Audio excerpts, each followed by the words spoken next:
Hi, this is Bishop Craig in Lansing, and this is take one for the week of November 22nd. Peace be with you. My calendar looks pretty empty this week, probably because Thanksgiving falls this week. And so I'm kind of hoping it stays empty. Even as I say that, if you need me, please reach out because I am here. Kathy and I are not going anywhere. We will be celebrating Thanksgiving at home together. The other side of Thanksgiving is the first Sunday in Advent. I'm preaching that day, so that sermon will be available, I think, on Sunday, or maybe in some of your churches. So on the one hand, I don't want to give away what I'm preaching, so I'll tell you what I'm thinking about the sermon I didn't preach, that didn't write itself. Jesus says in this text from Mark, "Heaven and earth will pass away, but my words will not pass away." Now, this is the first Sunday that we are back in the Gospel of Mark. And so the question that I find intriguing is, what words in Mark's Gospel do we need not to pass away, even as we look around us and see heaven and earth, if you will, at least as we knew it, passing away. And I like this idea because what it's an invitation to do is to take some time and to sit down and read the Gospel of Mark. And I find it helpful to read the Gospel of Mark in one sitting. And I find it helpful to read the Gospel of Mark out loud. Or if you don't want to read it out loud, find it online and listen to it out loud, being mindful of what words does Jesus say in Mark's Gospel that we need not to pass away, even as it seems heaven and earth are passing away. So there's some first week in Advent homework. Maybe it's an Advent assignment that you could do, is read the entire Gospel of Mark aloud, or hear it aloud, or read it as a family aloud. To pick up the words of Jesus that really can't pass away. We can't have those words pass away. So that's the sermon that didn't preach. I'm also preaching on Monday. St. Luke's in Grand Rapids is having a Blue Christmas, or a service of lament. And I was honored to be asked to preach. And if we get the link, or when we get the link for that service, we'll make it available. And I'll probably make the sermon available, the video, as well. So you can look for that as well. The other thing that I wanted to say is it is Thanksgiving.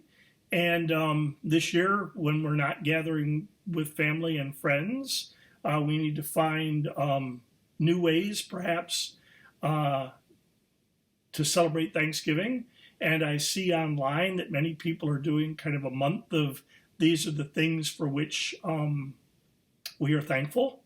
And I don't do a lot of Facebook posting, but I do want to thank you, the people of our synod, congregations and leaders and people who sit faithfully in the pew or watch faithfully online. I want to thank you in a really personal way.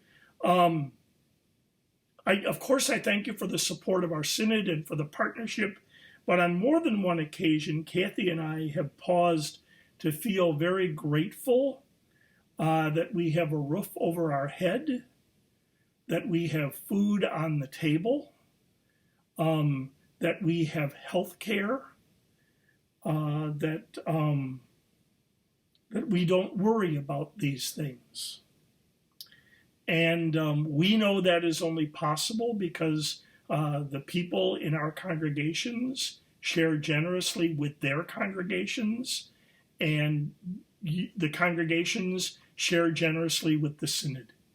And so the line for me is very clear between the person sitting in the pew in one of our congregations and my roof and my food and my health care. So I want to say thank you, and I mean it very sincerely. we try to be faithful and hardworking, just as your pastor does and your deacon does, because we know that in scary times it's easy to say, I won't give to church. So I want to thank you for giving to church on this Thanksgiving week. I'm pretty amazed that I think it is 41 of our congregations have increased their mission support.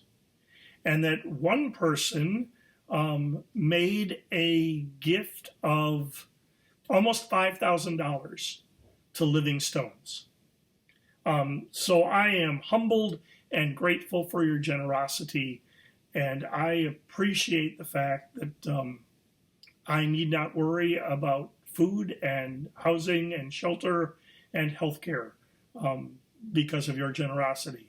So I want to say thanks, and I mean it very sincerely.